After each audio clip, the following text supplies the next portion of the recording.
Meuli roti hungkul jang?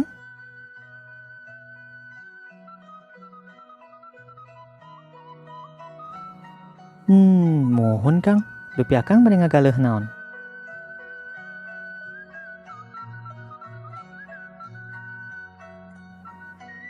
Akang mah Kinder Joy we hiji jang.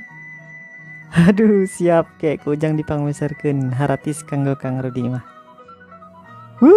Kinder Joy. Nuhun Ujang. 3 bulan kaharep, Ujang jeung sobatna Ferdi tara asup sakola, tapi sok ulin ka kafe atawa restoran. Jang, maneh teh padahal mah pinter, naha milu mah wae jeung kuring. Ferdi, puguh ge geus pinter, matak teu kudu sakola. Mending ulin ka kafe unggal poe, da di lembur mah eueuh. Atuh. Ngan lamun indung maneh nyarek, kuring mah teu tanggung jawabnya. Kalem we mak kuring mah bager. Hoyong naon, A? Lepat ceuk tata krama basana. Kanggo ka batur mah kedahna euceung nganggo kecap palai.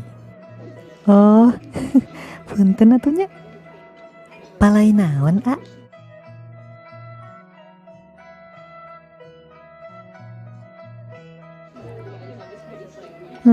Nya hoyong neda atuh.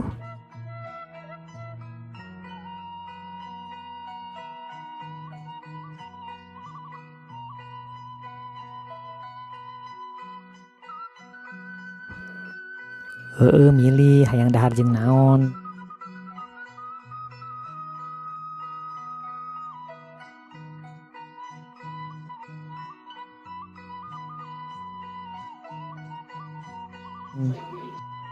Muhun, bade neda sareng naon?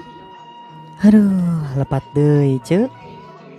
Neda mah basa lemes kanggo kanyalira. Kedahna euceun narosna nganggo kecap tuang kanggo ka batur mah. Oh, muhun.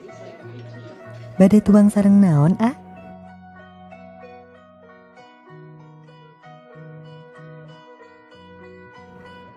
Chicken stick, chicken yakiniku, bibimbap, heup.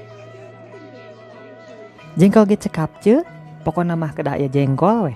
Sangguna sing rada seueur. Atuh geus we minta ka Mang Icih nu kitu mah. Bae we. Kacaritakeun hiji waktu Ujang jeung Ferdi asup sakola.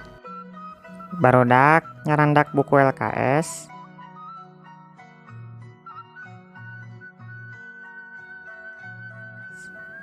Abdi teu ngabantun, Pak.